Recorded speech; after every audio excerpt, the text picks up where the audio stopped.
आंध्र प्रदेश की राजनीति में कुछ ऐसा हुआ है जिसके चलते अब यह सवाल उठने लगे हैं कि क्या इस राज्य में चुनाव से पहले बदले की राजनीति शुरू हो गई है। हुआ यह है कि आंध्र प्रदेश में तेलुगु देशम पार्टी के अध्यक्ष और आंध्र प्रदेश के फॉर्मर चीफ मिनिस्टर यानी पूर्व मुख्यमंत्री चंद्रबाबू नायडू की गिरफ्तारी हुई है।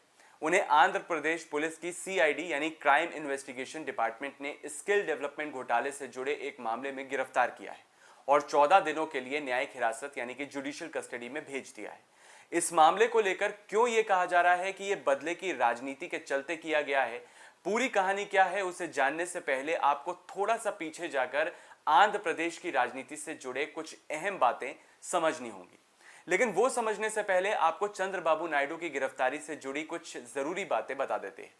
चंद्रबाबू नायडू पर यह आरोप लगा है कि उन्होंने साल 2014 से 2019 के बीच मुख्यमंत्री रहते हुए स्टेट स्किल डेवलपमेंट स्कीम के नाम पर कई करोड़ रुपए का स्कैम किया। तो हुआ यूं कि जब चंद्रबाबू नायडू 2014 में मुख्यमंत्री बने तो उन्होंने युवाओं के स्किल डेवलपमेंट के लिए Andhra Pradesh state skill development corporation नाम से एक योजना की शुरुआत की, जिसका मकसद युवाओं की स्किल को डेवलप करके उन्हें जॉब अपॉर्चुनिटीज यानी कि रोजगार के अवसर मुहैया कराना था। इसके बाद स्टेट गवर्नमेंट ने यूथ को ट्रेनिंग दिलाने के लिए कई प्राइवेट कंपनियों के साथ एक एमओयू साइन किया। इनमें से एक कंपनी है siemens industrial software private limited, जिससे ये जिम्मेदारी सौंपी गई थी कि उन्हें आंध्र प्रदेश के अलग अलग हिस्सों में 6 सेंटर्स ऑफ एक्सीलेंस खोलने हैं, जहां युवाओं को स्किल डेवलपमेंट से जुड़ी स्किल दी जा सके। इन सेंटर्स को बनाने की लागत 3,356 करोड़ रुपए के करीब आनी थी। इस स्कीम का 90% हिस्सा कंपनी को और बाकी का 10% हिस्सा गवर्नमेंट को देना था। अब चंद्रबाबू नायडू ये क्लेम कर रहे हैं कि सेंटर ऑफ एक्सीलेंस बनाए गए और युवाओं को ट्रेनिंग भी दी गई, लेकिन जब स्टेट में सरकार बदली और वाईएसआर कांग्रेस के जगन मोहन रेड्डी आंध्र प्रदेश के मुख्यमंत्री बने तो उन्होंने कहा कि इस योजना के तहत राज्य में घोटाला किया गया है।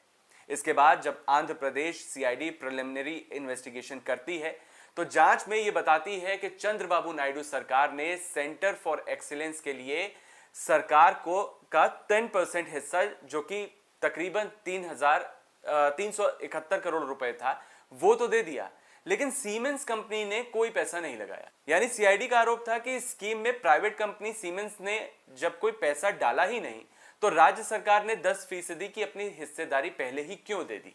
सीआईडी ने अपनी रिपोर्ट में बताया कि 371 करोड़ रुपए में से 130 करोड़ रुपए स्कीम में इन्वेस्ट तो किए गए, लेकिन बाकी के जो 241 करोड़ रुपए थे उनका गलत इस्तेमाल करके 5 शेल कंपनियों को डाइवर्ट कर दिया गया वो पैसा।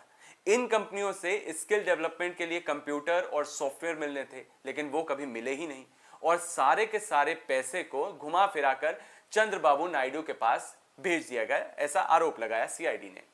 अब जब आपने इस पूरे मामले को समझ लिया है तो यह समझिए कि आखिर क्यों इस मामले को लेकर यह भी कहा जा रहा है कि चुनाव से पहले यह सब बदले की राजनीति के चलते किया जा रहा है। इस बात को समझने के लिए कुछ साल पीछे चलते हैं। अब बात है साल 2014 की।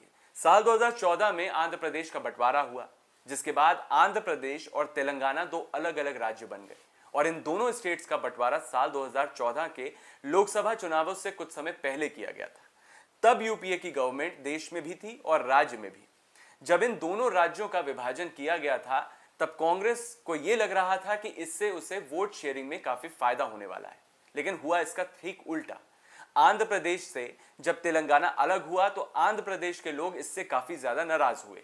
नतीजा यह हुआ कि कांग्रेस को हार का सामना करना पड़ा और कांग्रेस राज्य की राजनीति से पूरी तरह से बाहर हो गई, साफ हो गई।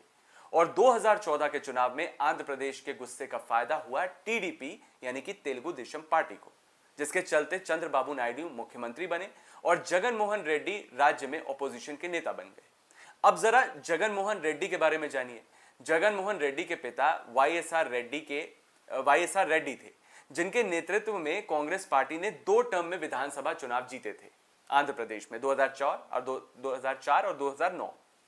लेकिन वाईएसआर के निधन के बाद उनके बेटे जगन मोहन रेड्डी ने अपनी एक अलग पार्टी बना ली, जिसका नाम है वाईएसआर कांग्रेस। अब समझिए कि आंध्र प्रदेश से जब कांग्रेस का सफाया हुआ तो जो वोट कांग्रेस को मिला करता था वो जगन मोहन रेड्डी की वाईएसआर कांग्रेस को मिलने लगा। और अब तक आंध्र प्रदेश में टीडीपी की सरकारों में जो मुख्य विपक्षी पार्टी कांग्रेस हुआ करती थी अब वो जगन मोहन रेड्डी की वाईएसआर कांग्रेस बन गई। अब आंध्र प्रदेश में मुख्य रूप से दो पार्टियां बच गई, एक टीडीपी और दूसरी वाईएसआर सीपी यानी वाईएसआर कांग्रेस। अब क्योंकि आने वाले विधानसभा चुनावों में टीडीपी का सीधा मुकाबला वाईएसआर कांग्रेस से है, इसलिए यह कहा जा रहा है कि राज्य में चुनाव में कंपटीशन को खत्म करने के लिए चंद्रबाबू नायडू की गिरफ्तारी हुई है ताकि इससे उनकी छवि को नुकसान पहुंचाया जाए।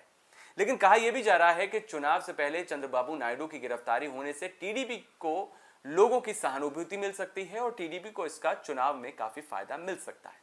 वैसे ये राजनीति का खेल है और इसमें अंदर खाने क्या चल रहा है कोई नहीं जानता। आपको वैसे हमारी ये रिपोर्ट कैसी लगी, कमेंट बॉक्स में हमें अपनी राय जरूर बताएं।